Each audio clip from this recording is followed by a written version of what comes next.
was ashamed, I was disappointed in myself. I really didn't think that I was going to get pregnant again. Is the baby in there still?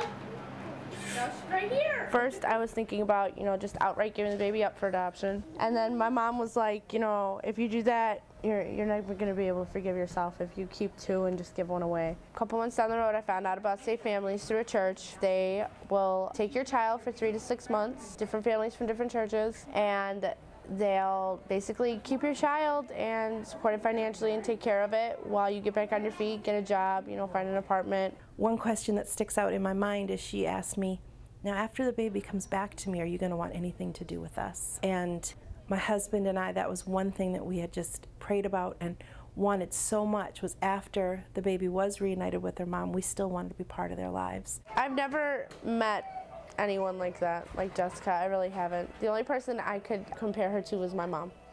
I've never met anybody with so much love in their heart to just take on a baby that from somebody they didn't even know. I mean, Jessica only met me 1 week before I had Autumn. We actually got to her room before the baby did. And so when they brought the baby in, the nurse handed her to Hazel, and Hazel held her for a few minutes, and then she looked at me and said, "Do you want to hold her?"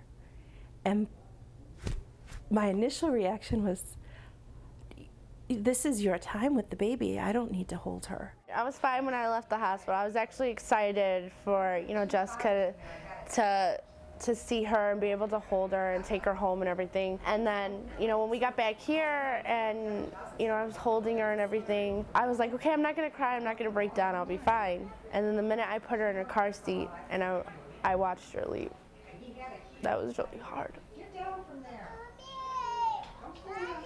Sorry. I was getting choked up. Hazel was choked up, and I said to Hazel, I'm just going to take her downstairs, and she said, yeah, do that. I'll take care. I gotta take the baby down.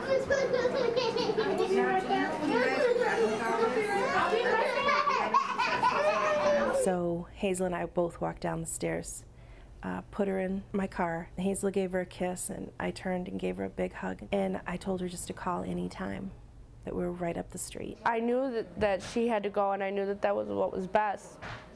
But even now, when she comes over like every Sunday, it's so hard to watch her leave.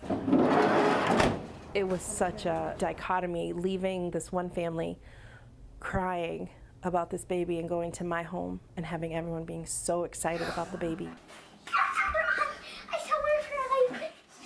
It was really beautiful to see my girls' reaction and to see my husband's reaction, and then to have him holding her and to have all my girls sitting on the chair around him, just falling in love with this little baby right off the bat.